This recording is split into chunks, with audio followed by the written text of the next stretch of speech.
Bentrovati con un nuovo spazio di informazione dedicato all'ULSS 3 Serenissima. In questo primo appuntamento visitiamo il nuovo canile sanitario aziendale realizzato a Mestre nei pressi del grande parco San Giuliano, una realtà che è un po' canile, un po' ospedale, un po' sede amministrative. A introdurci in questa realtà è proprio il dottor Carmine Guadagno, primario dei veterinari dell'area C dell'ULSS 3 Serenissima. Quindi ci troviamo in questo nuovo canile che è stato realizzato grazie a un forte investimento regionale con il contributo anche del Comune di Venezia che ha messo a disposizione l'area. Ma esattamente qui che tipo di attività viene svolta e quali tipi di animali afferiscono? In questo canile sanitario aziendale si effettuano interventi sia di tipo amministrativo che di tipo sanitario, dedicati agli animali non di proprietà, agli animali da compagnia, essenzialmente ai cani e gatti.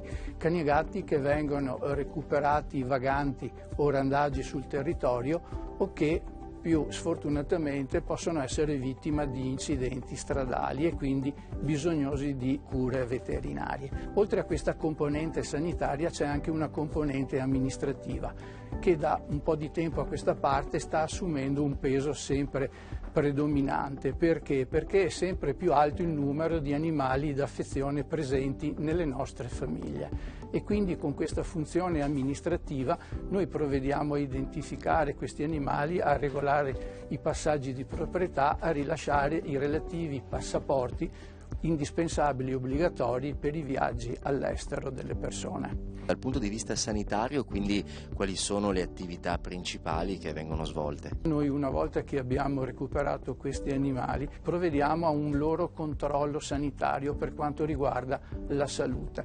Dopodiché, se non sono identificati, provvediamo a identificarli con il microchip e se sono sani li teniamo in osservazione per 10 giorni per poi darli al canile rifugio di riferimento del comune dove sono stati recuperati. Viceversa, se necessitano cure, noi qui li curiamo provvedendo a una diagnosi, a una terapia e anche, se è del caso, quando sono provenienti da colonie feline, provvediamo alla sterilizzazione chirurgica, proprio per limitare, per contrastare il fenomeno del randagismo animale. Oppure anche animali che provengono da situazioni, diciamo, familiari con difficoltà, o anche possiamo fare un riferimento anche all'attualità, anche animali che arrivano anche da situazioni particolari. Specialmente con la pandemia Covid si sono dimostrate anche delle situazioni familiari, diciamo, più preoccupanti che imprevisto,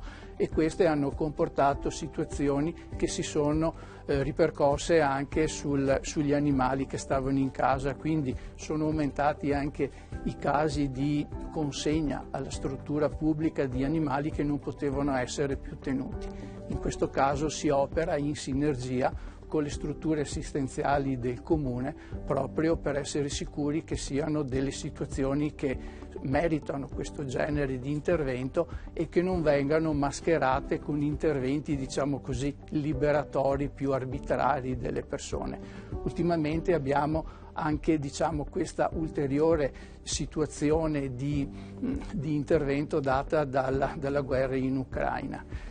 Abbiamo attivato un corridoio veterinario in sinergia con le strutture di volontariato del territorio e anche con l'hub Covid dell'ULSS 3 Serenissima, proprio per accogliere i profughi che con sé portano gli animali d'affezione. E quindi potete ben capire che una persona che scappa dalla guerra e si porta un cagnolino o un gatto, per questa persona questo animale ha un valore importantissimo. Purtroppo in Ucraina è presente la rabbia. Noi provvediamo al loro controllo, alla loro vaccinazione, alla loro messa in sicurezza e poi li riconsegniamo alle persone. Dottor Guadagno, una precisazione: il normale cittadino può rivolgersi a voi per il proprio animale domestico o no? Direi di no, perché noi operiamo la nostra attività esclusivamente con gli animali non di proprietà e vaganti e siamo veterinari di sanità pubblica, quindi non possiamo per il momento, diciamo, dare assistenza ad animali